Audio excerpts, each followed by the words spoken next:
اللعين الرجيم. بسم الله الرحمن الرحيم.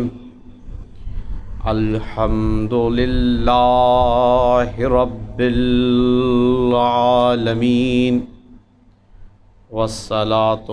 والسلام والتحية والإكرام على أشرف الأنبياء والمرسلين رحمة للعالمين خاتم النبيين مولانا ومولى الثقلين جد الحسن والحسين أبي القاسم محمد. اللهم صل على محمد وعلى محمد. والصلاة والسلام والتحية والإكرام على أهله الطيبين الطاهرين المعصومين المظلومين المنتجبين الذين أذهب الله عنهم الرجس وطهرهم تطهيرا. اللهم صل على محمد وآل محمد.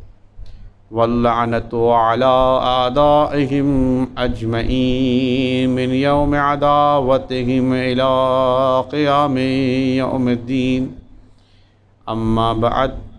فقد قال الله تبارك وتعالى في القرآن المجيد والفرقان الحميد وقوله الحق وهو أصدق القائلين. بسم الله الرحمن الرحيم. وتعاونوا على البر والتقوى. صدق الله العلي العظيم. حدیث صلوات. اللهم صل على محمد وآل محمد. تمام تعریفیں اس خالق حقیقی کے لیے کہ جس نے ہمیں اس پرآشوب دور میں بھی ذکر محمد و آل محمد علیہ السلام سے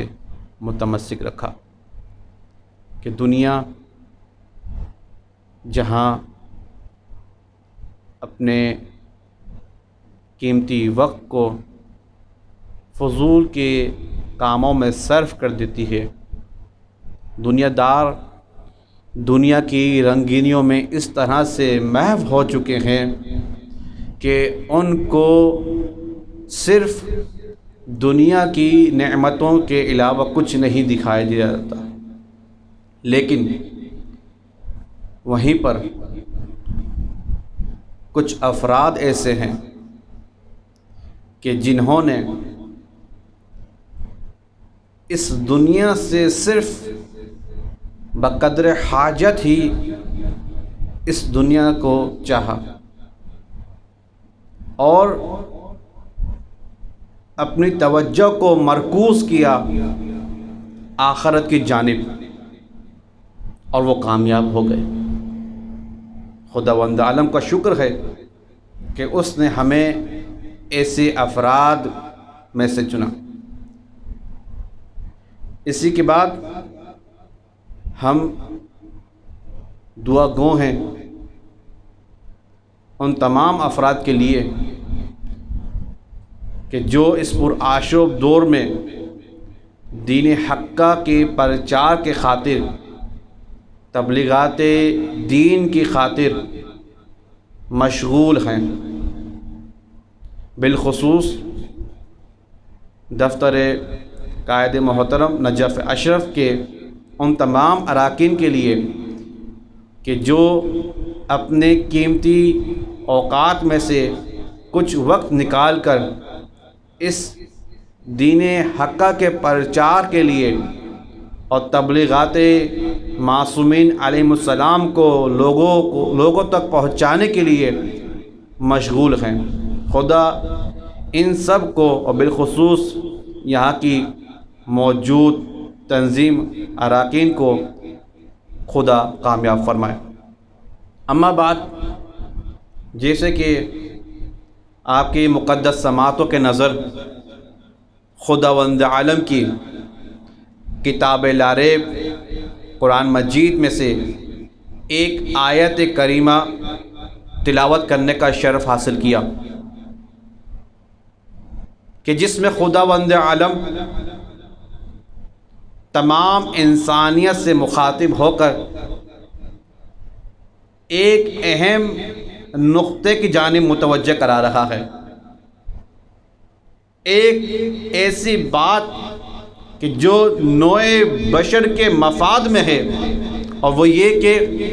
بسم اللہ الرحمن الرحیم تعاونوا علی البر والتقوی، اللہ اکبر، کہ اے لوگو مدد کرو اچھائی کے کاموں میں اور تقوی الہی کو اختیار کرنے کے لیے، آپس میں متحد ہو جاؤ کہ سب مل کر تعاونوا علی البر والتقوی، یعنی سب مل کر اچھائی کے کام کریں اور ایک دوسرے کی مدد اور کمک کریں۔ اگر معاشرہ اس آیت پر عمل پیرا ہو جائے تو وہ معاشرہ یقیناً کامیاب ہوگا، اور جب یہ تعاونوا علی البر والتقوی کسی عام شخص کے ساتھ کیا جائے، کسی عام شخص کی مدد کی جائے اچھائی کے کاموں میں، تو اس کا اجر و ثواب کچھ اور ہوتا ہے، اور اگر یہی مدد سرور کائنات حضرت محمد مصطفیٰ صلی اللہ علیہ وآلہ وسلم کے ساتھ کی جائے تو اس کا اجر و ثواب کچھ اور ہوتا ہے۔ جیسے کہ آج کی ہماری اس نشست کا جو موضوع ہے، عنوان ہے، وہ ہے جناب خدیجۃ الکبریٰ سلام اللہ علیہا محافظہ رسالت، یعنی کس طرح سے جناب خدیجہ کبریٰ سلام اللہ علیہا نے سرور کائنات حضرت محمد مصطفیٰ صلی اللہ علیہ وآلہ وسلم کی مدد کی۔ آج انشاءاللہ اپنے اس محدود وقت میں رہتے ہوئے اس موضوع پر گفتگو کی جائے گی، اور اس موضوع پر گفتگو کرنے کے لیے ہم نے دو مرحلوں کو اختیار کیا، یعنی ہم نے اپنے موضوع کو بیان کرنے کے لیے اس موضوع کو دو حصوں میں تقسیم کیا۔ پہلے حصے میں ہم ذات جناب خدیجۃ الکبریٰ سلام اللہ علیہا کو بیان کریں گے، تاکہ ہمیں معلوم ہو کہ آپ کی شخصیت کیا ہے، آپ کے کمالات کیا ہیں، آپ کے شمائلات کیا ہیں، آپ کتنی بافضیلت خاتون ہیں، اور دوسرے حصے میں ہم پھر شہزادی کی کوششوں کو بیان کریں گے، تاکہ ہمیں اندازہ ہو کہ جس ذات پر ہم گفتگو کر رہے ہیں، جس عظیم ہستی کی سیرت طیبہ کو ہم بیان کر رہے ہیں، اس کا مرتبہ کیا ہے، اور اس سیدہ نے کس طرح سے رسالت اور رسول کی حفاظت کی۔ تو ہم پہلے مرحلے میں جناب خدیجۃ الکبریٰ سلام اللہ علیہا ملکۃ العرب کے حوالے سے بیان کریں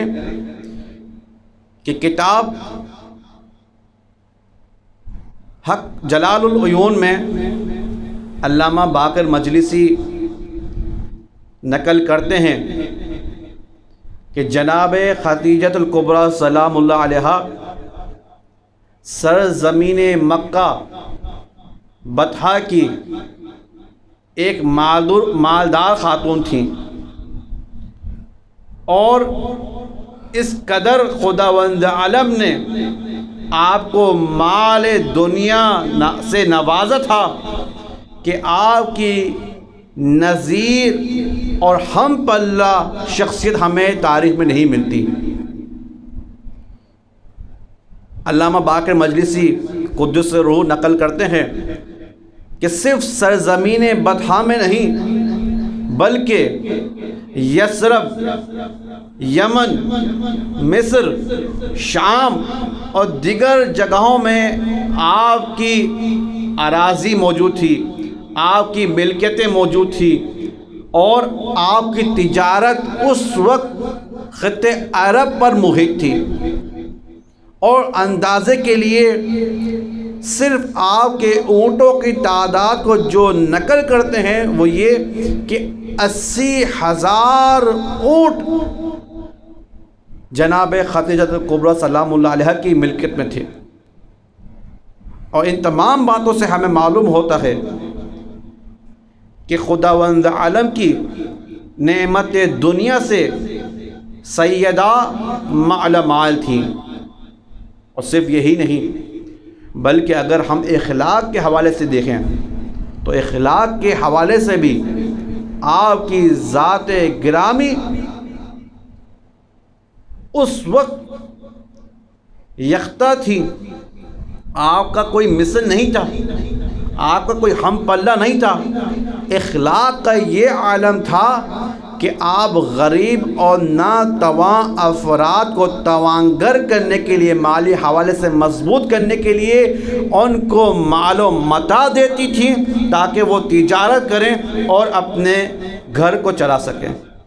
یہ آپ کا اخلاق یا آپ کی ہمدردی۔ اور اگر سخاوت کے حوالے سے گفتگو کریں تو ہمیں روایت میں ملتا ہے کہ آپ کا ایک غلام جس کا نام میسرہ تھا، اس نے جب رسول خدا صلی اللہ علیہ وآلہ وسلم کے حوالے سے بتلایا کہ آپ کی ذات گرامی بہت عالی ہے، اس لیے کہ جب یہ میسرہ رسول خدا کے ساتھ تجارت کی غرض سے شام گیا تھا تو اس نے بتلایا کہ ہم نے راستے میں کیا دیکھا کہ جہاں جہاں سے رسول خدا گزرتے تھے وہاں موجود چرند پرند حتیٰ پتھر تک، غیر جاندار اشیاء تک رسول خدا کو سلام کرتی تھی۔ رسول خدا کے معجزات بتلائے، رسول خدا کے بارے میں بتلایا۔ تب شہزادی نے خوش ہو کر اس غلام کو نہ صرف آزاد کیا بلکہ اس کے بیٹوں کو بھی آزاد کیا اور ساتھ میں 10,000 درہم بھی عطا کیے۔ ایک چھوٹی سی بات بیان کرنے کے عوض شہزادی نے اپنی سخاوت کا اس طرح سے اظہار کیا کہ نہ صرف اس میسرہ کو آزاد کیا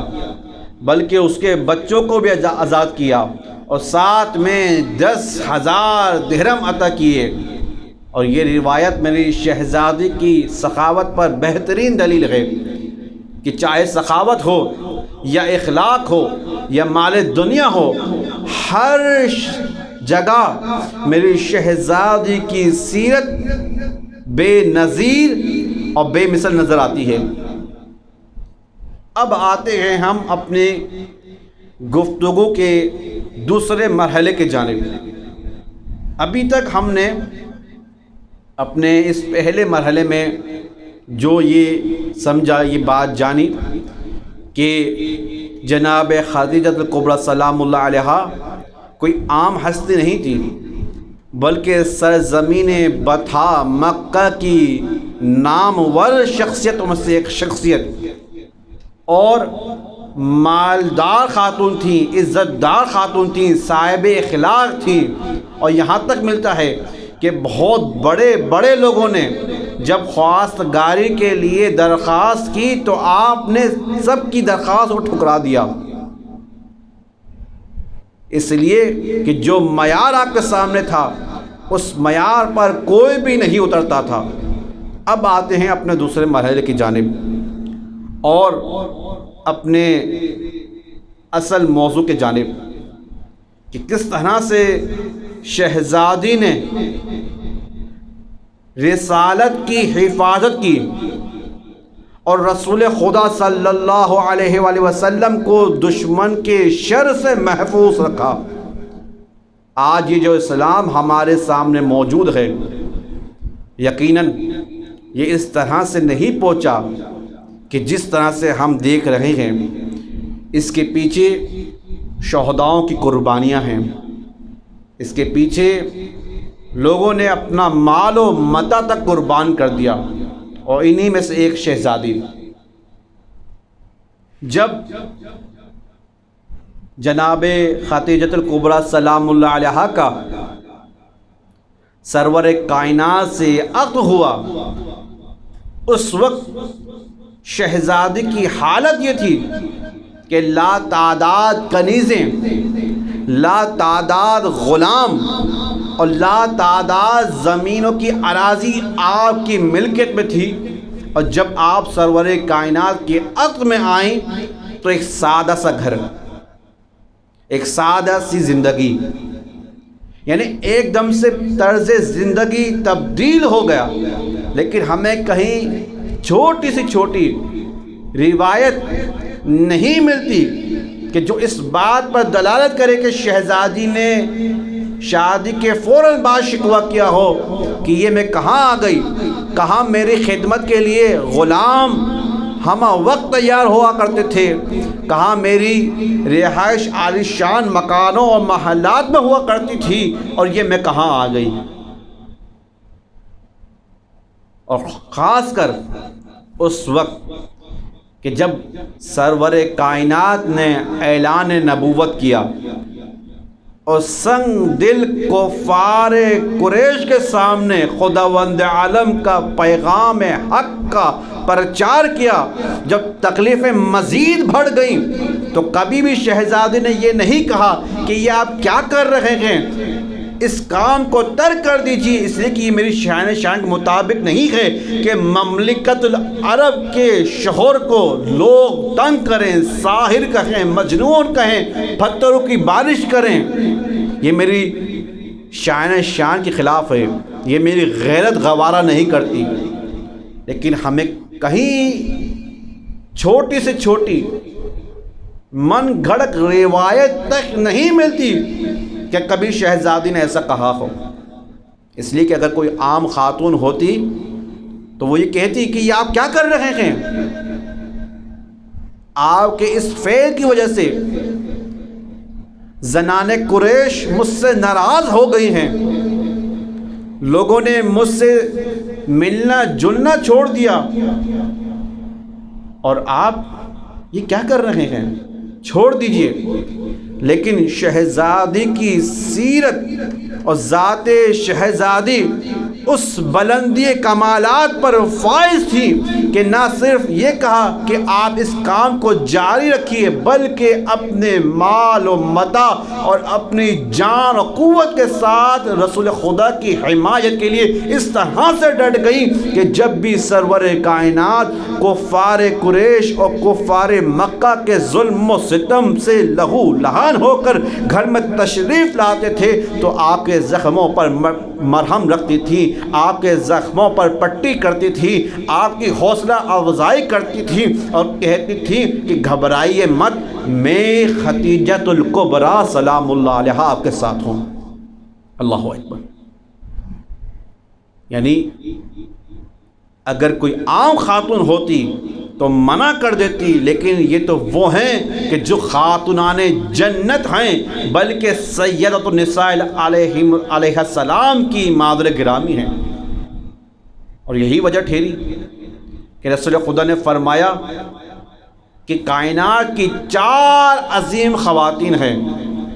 اور ان میں سے ایک جناب خدیجۃ الکبریٰ سلام اللہ علیہا ہیں۔ جب بھی اسلام پر کوئی وقت آیا کہ جب اسلام کو ترویج کے لیے مال و متاع کی ضرورت پڑی تو ہمیں متعدد روایت اور حدیث ملتی ہیں کہ آپ نے کبھی بھی بخل و کنجوسی سے کام نہیں کیا، کبھی آپ نے اس بات کا اظہار نہیں کیا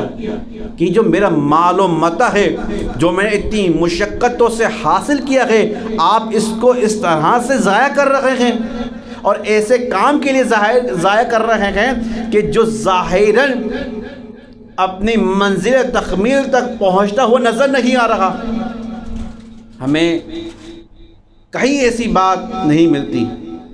بلکہ یہاں تک ملتا ہے کہ جب اسلام میں لوگ جوک در جوک آنے لگے اور ان میں وہ افراد جو مالی اعتبار سے تنگ دست تھے، یا وہ غلام جنہوں نے اسلام تو قبول کر لیا لیکن ان کے آقا ان کے اس فعل پر ان پر ظلموں کے پہاڑ نازل کرتے تھے، تو رسول خدا نے فرمایا اے ختیجہ کچھ مال چاہیے تاکہ اس غلام کے مالک کو عطا کروں اور یہ مالک اس غلام کو آزاد کر دے۔ اسلام پر جب کبھی برا وقت آیا مالی حوالے سے، شہزادی کا کردار ہمیں نمایاں دکھتا ہے، اور یہ بات سب اچھی طرح جانتے ہیں کہ کسی بھی تحریک کو پائے تکمیل تک پہنچانے کے لیے جن چیزوں کی ضرورت پڑتی ہے ان میں سے ایک تلوار یعنی اسلحہ اور کچھ افرادوں کی ضرورت ہوتی ہے، اور مال متاع مال دنیا کی ضرورت پڑتی ہے۔ تو جہاں تلوار کی مدد آئی وہاں اللہ نے جناب ابو طالب علیہ السلام جیسی ہستی کو رکھا، اور جہاں افراد کی ضرورت آئی وہاں اصحاب و اہل بیت کو رکھا، اور جہاں مال و متاع کی ضرورت آئی وہاں جناب خدیجۃ الکبریٰ سلام اللہ علیہا کا مال و متاع کام آیا۔ یہاں تک ملتا ہے ہمیں کہ وہ شہزادی وہ ہستی کہ جس کی خدمت کے لیے ہمیں وقت کنیزیں آمادہ رہتی تھی کہ کب شہزادی اشارہ کریں اور ہم شہزادی خدمت کریں، وہی شہزادی ہمیں نظر آتی ہیں کہ جب سرور کائنات خداوند عالم کی عبادت کے لیے غار میں تشریف لے جاتے تھے اور کئی گھنٹے سرور کائنات عبادت الہی میں مشغول رہا کرتے تھے، تو یہی ذات سیدہ تھی کہ جو اپنے ہاتھوں سے رسول خدا کے لیے پکوان تیار کر مکہ سے نکل کر پیدل چل کر پہاڑ پر چڑھ کر رسول خدا کی خدمت میں طعام مہیا کرتی تھی۔ یعنی تصور کیجئے کہ زندگی کا ایک حصہ کہ جہاں کام کرنے کی نوبت نہیں آتی، کہ جہاں خدمت کے لیے آپ کے ہاں لا تعداد غلام ہوں، لا تعداد کنیزیں ہوں، اور وہیں دوسرے حصے میں خود کو کام کرنا پڑے، تو اس وقت ایسے وقت میں بڑے لوگ ہمت ہار جاتے ہیں۔ لیکن یہ صبر سیدہ ہے، یہ شمائلات سیدہ ہے، اور یہ اخلاق کے سیدہ ہے کہ سیدہ اپنے ہاتھوں سے رسول خدا کے لیے کھانا پکاتی اور پکانے کے بعد سرزمین مکہ سے نکل کر پیدل چل کر پہاڑوں پر چڑھ کر رسول خدا تک غذا کو پہنچاتی تھی کہ گھبرائیے نہیں، آپ عبادت الہیہ میں مشغول رہیں، میں آپ کی خدمت کے لیے حاضر ہوں۔ اللہ اکبر، میں آپ کی خدمت کے لیے حاضر ہوں۔ اور یہی وجہ ٹھہری اور یہی سبب بنا کہ جب جناب جبرائیل علیہ السلام اس حالت میں کہ رسول خدا غار میں عبادت الہی مشغول تھے، ایک دفعہ آئے اور کہا کہ اے رسول اللہ آپ پر سلام بھیجتا ہے اور کہتا ہے کہ جناب خدیجہ کو کہیے کہ اللہ نے جناب خدیجہ پر سلام بھیجا ہے۔ اللہ اکبر، اس طرح سے رسالت کی حفاظت کی، اس طرح سے رسول کی حفاظت کی، اس طرح سے دین حقہ کے پرچار کے لیے اپنے مال کو صرف کیا، اپنی توانائیوں کو صرف کیا کہ اب سلام خداوندی آ رہا ہے۔ اور صرف یہی نہیں بلکہ روایتوں کے جملے ہیں کہ جناب جبرائیل اکثر اوقات جب رسول خدا کی محضر میں پیش ہوتے تھے اور اس وقت جناب خدیجہ نہیں ہوتی تھی تو کہتے تھے کہ یا رسول اللہ جناب خدیجہ تک میرا سلام پہنچا دیجیے گا۔ جناب جبرائیل امین التماس کر رہے ہیں سرور کائنات سے کہ یا رسول اللہ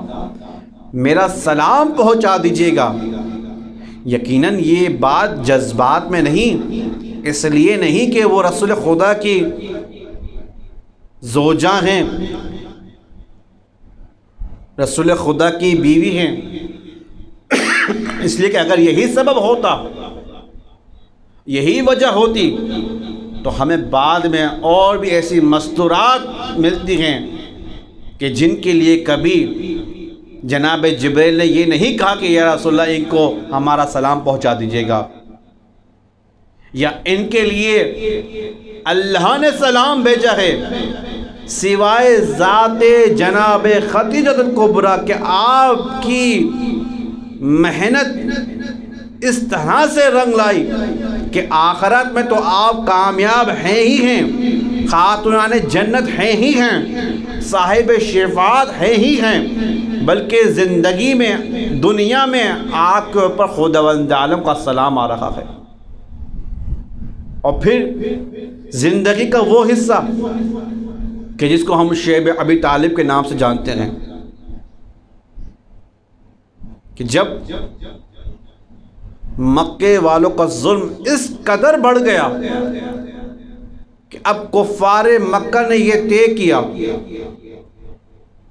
کہ ہم رسول خدا سے دوری اختیار کریں گے، اب نہ کوئی رسول خدا سے ملے گا، نہ ان کی مدد کرے گا، نہ ان کے پاس جائے گا، تمام رابطے ختم کر دیے۔ اس وقت رسول خدا صلی اللہ علیہ وآلہ وسلم، جناب ابو طالب علیہ السلام اور کچھ افراد اور من جملہ انہی ہستیوں میں سے جناب خدیجہ الکبریٰ سلام اللہ علیہا شیب ابی طالب میں چلے گئے، اور یہاں تک ملتا ہے کہ جب غذا کی قلت ہوئی، اللہ اکبر، غذا کی قلت ہوئی تو شہزادی نے کبھی شکوہ نہیں کیا کہ میں نے اپنا مال دیا، آپ کی خدمت کی، سب کچھ اس رسالت پر صرف کر دیا، نچھاور کر دیا، اب یہ حالت اور یہ دن بھی مجھے دیکھنے پڑیں گے؟ نہیں، ہمیں کہیں بھی کوئی روایت نہیں ملتی، جبکہ دشمنان اہل بیت اور دشمنان رسالت و رسول اس وقت موجود تھے۔ جس طرح سے دیگر جگہ اور دیگر مقامات پر حدیثیں، جھوٹی حدیثیں اور من گھڑک حدیثیں گھڑی گئیں، یہاں پر بھی گھڑ دیتے کہ شہزادی نے اس وقت شیب ابی طالب میں رسول خدا سے ناراضگی کا اظہار کیا، شکوہ کیا، اس لیے کہ اور بھی مستورات تھیں، تو شہزادی کی سیرت کو ان سے منانے کے لیے، تقابل کے لیے کہہ دیتے کہ بھئی ایسی کیا بات ہے، صحیح ہے مال و متاع دیا، خدمت کی، لیکن ایک وقت ایسا آیا کہ آپ نے شکوہ کیا، آپ نے صبر کا دامن ہاتھ سے چھوڑ دیا، آپ نے رسول خدا سے ناراضگی کا اظہار کیا۔ نہیں، ہمیں یہ نہیں ملتا، بلکہ یہاں تک ملتا ہے کہ جب غذا کی قلت ہوئی، اور اتنی قلت ہوئی کہ روایتوں کے جملے ہیں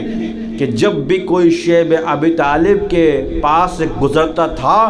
تو شیب ابی طالب میں جو چھوٹے چھوٹے کم سن بچے تھے، جب وہ غذا کی کمی کی وجہ سے بلکتے تھے اور روتے تھے، ان کے رونے کی صدائیں اس قدر بلند ہوتی تھی کہ اہل مکہ، اہل مکی کے افرادوں کے دل لرز جایا کرتے تھے۔ ایسے سخت ترین حالات میں بھی آپ نے پتوں کو کھانا تو گوارا سمجھا، لیکن کبھی شکوہ نہیں کیا، کبھی شکوہ نہیں کیا۔ اور یہی ہمیں پیغام ملتا ہے، یہی ہمیں درس ملتا ہے شہزادی کی سیرت سے، کہ خداوند عالم نے اگر کوئی ہمیں نعمات عطا کی ہیں، خاص کر مال دنیا عطا کیا ہے، تو اسے دین حق کے پرچار کے لیے صرف کر دیں، اپنی ذات اور تمام توانائیوں کو صرف کر دیں اس رسالت کے پیغام کے لیے۔ نتیجہ ہمارے سامنے ہے، جناب خدیجہ الکبریٰ سلام اللہ علیہا کہ دنیا میں بھی کامیاب ہے اور آخرت میں بھی سرخرو ہیں۔ اسی کے ساتھ خداوند عالم سے دعا ہے، پالنے والے ہمیں شہزادی کی سیرت طیبہ اور حیات مبارکہ پر عمل کرنے کی توفیق عطا فرما، ہمیں ہر اس فعل کو انجام دینے کی توفیق عطا فرما جس سے ہم شہزادی کے نزدیک سے نزدیک ہو سکیں۔ آخرت میں ہمیں شہزادی کی شفاعت عطا فرما، شہزادی کے صدقے میں اس وبا عام کرونا سے ہم سب کو محفوظ فرما۔ جہاں کہیں بھی شیعان علی، محبان علی اور عزاداران مولا حسین علیہ السلام آباد ہیں، پالنے والے ان کی حفاظت فرما، ان کے دشمنوں کو نیست و نابود فرما، اور وہ تمام افراد جنہوں نے اس سلسلے، اس درس آن لائن کو انعقاد کرنے کے لیے زحمتیں اٹھائی ہیں، پالنے والوں کی زحمت کو قبول فرما، ہمارے مرحومین کے درجات کو بلند فرما، امام زمانہ کے ظہور میں تعجیل فرما، ہمیں ان کی اعوان و انصار میں شمار فرما۔ ربنا تقبل منا انک انت السمیع